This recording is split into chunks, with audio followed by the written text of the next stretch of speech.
অন্নপূর্ণা যোজনার পেমেন্ট স্ট্যাটাসে এক বিরাট বড় আপডেট সামনে এসেছে। অনেকেই স্ট্যাটাস অ্যাপ্রুভ থাকা সত্ত্বেও ব্যাংক অ্যাকাউন্টে টাকা ঢুকছে না। পোর্টালে আগস্ট পেমেন্ট স্ট্যাটাস এন/এ লেখার কারণ কি এবং ব্যাংকের ডিবিটি লিঙ্কের ইনঅ্যাক্টিভ সমস্যার সহজ সমাধান কিভাবে করবেন, সেই সাথে আজ কাদের অ্যাকাউন্টে টাকা পৌঁছাচ্ছে তার সমস্ত সঠিক আপডেট আজকের এই ভিডিওতে আমরা বিস্তারিত আলোচনা করব। তাই ভিডিওটি শুরু থেকে শেষ পর্যন্ত অবশ্যই দেখুন। নমস্কার বন্ধুরা, আপনাদের সবাইকে স্বাগত জানাই আমাদের চ্যানেলে।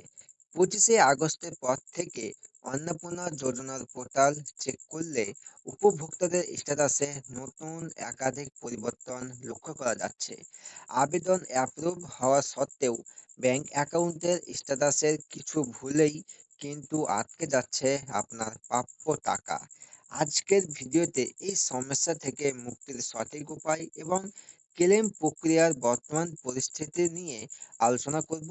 তাই ভিডিওটি না টেনে পুরোটা দেখুন, পরিচিতদের সাথে শেয়ার করুন এবং প্রয়োজনীয় আপডেট পেতে চ্যানেলটিকে সাবস্ক্রাইব করে রাখুন। চলুন ভিডিওটি শুরু করা যাক। তো দেখুন, নতুন স্ট্যাটাস আপডেট ও ব্যাংকের ইনঅ্যাক্টিভের সমস্যা। August payment status success. August মাসে যাদের অ্যাকাউন্টে সফলভাবে টাকা পৌঁছে গেছে তাদের বেনিফিশিয়ারির নামের পাশে ও নিচে আগস্ট পেমেন্ট স্ট্যাটাস সাকসেস লেখাটি দেখাচ্ছে।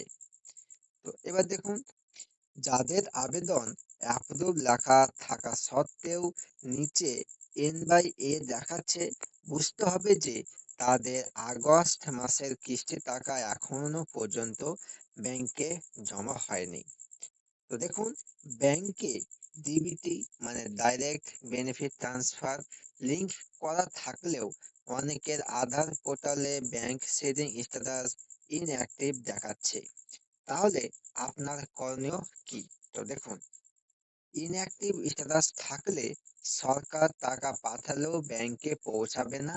এর জন্য অতি দ্রুত নিজ ব্যাংকে গিয়ে অ্যাকাউন্টের কেওয়াইসি আপডেট করতে হবে এবং পুনরায় ডিবিটি অ্যাক্টিভ করিয়ে নিতে হবে। এবার দেখুন, ফর ফার্দার ভেরিফিকেশন ও ক্লেম করার নিয়ম। কোনো কারণ না দেখালে যাদের শুধুমাত্র ফর ফার্দার ভেরিফিকেশন দেখাচ্ছে এবং নিচে নির্দিষ্ট কোনো কারণ লেখা নেই, তাদের কিছুদিন অপেক্ষা করার পরামর্শ দেওয়া হচ্ছে, কারণ অনেকেই এই স্ট্যাটাসের স্বয়ংক্রিয়ভাবে অ্যাপ্রুভ হয়ে যাচ্ছে। তো মন শান্ত রাখতে চাইলে ক্লেম করা যেতে পারে। তাহলে আপনি রিমার্কে কি লিখবেন? তো দেখুন, আপনি লিখবেন যে আমি অন্নপূর্ণা যোজনার টাকা পাওয়ার যোগ্য উপভোক্তা, আবেদনটি পুনরায় যাচাই করা হোক। সাথে আপনি আপনার আধার ও ভোটার কার্ডের কপি আপলোড করে সাবমিট করতে পারেন। এবার দেখুন, যদি নির্দিষ্ট কারণ দেখালে, যেমন ধরুন 3টির বেশি বাড়ি, ইনকাম ট্যাক্স, চাকরি, তাহলে আপনি কি করবেন? তো দেখুন, ভুল তথ্য পড়ে থাকলে ক্লেম বক্সে আসল তথ্য উল্লেখ করে আধার ও ভোটার কার্ড জমা দিলে কোনো ফেল ভেরিফিকেশন ছাড়াই আপনার আবেদন দ্রুত অ্যাপ্রুভ হয়ে যাচ্ছে বা হয়ে যাবে। এবার দেখুন, যাদের রিজেক্টেড ও আন্ডার প্রসেস আবেদনকারীদের তথ্য। তো দেখুন, রিজেক্টেড, আপনার আবেদন রিজেক্ট দেখালেও অনেকের ক্লেম করে পুনরায় অ্যাপ্রুভ করাতে সক্ষম হয়েছেন। আবার অনেকের স্বয়ংক্রিয়ভাবে অ্যাপ্রুভ হচ্ছে, তাই রিজেক্ট হওয়া আবেদনকারীরা প্রয়োজনীয় নথি সহ ক্লেম সাবমিট করতে পারেন।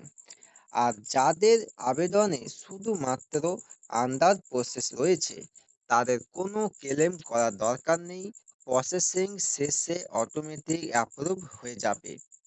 এবার দেখুন, পোর্টালে ইতিমধ্যে প্রায় 5 থেকে 6 লক্ষেরও বেশি ক্লেম জমা পড়ার কারণে নতুন ক্লেমগুলো প্রসেস হতে কিছুটা বাড়তি সময় লাগছে।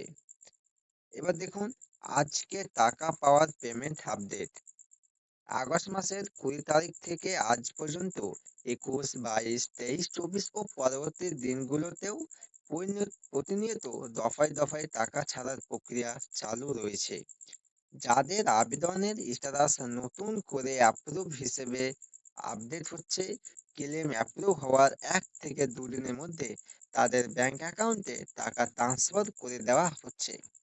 সুতরাং বন্ধুরা, আপনাদের স্ট্যাটাসে যদি অ্যাপ্রুভ থাকা সত্ত্বেও টাকা না এসে থাকে, তবে আজই নিজের ব্যাংকের ডিবিটি ও আধার সেভিং স্ট্যাটাস চেক করুন। ভিডিও তথ্যগুলো কাজের মনে হলে একটি লাইক করবেন, বন্ধুদের উদ্দেশ্যে শেয়ার করবেন এবং আপনার স্ট্যাটাসে এই মুহূর্তে কি দেখাচ্ছে তা নিচে কমেন্ট করে অবশ্যই জানাবেন। দেখা হচ্ছে পরবর্তী আপডেটের সঙ্গে। ততক্ষণ আপনারা সুস্থ থাকুন, ভালো থাকুন। ধন্যবাদ।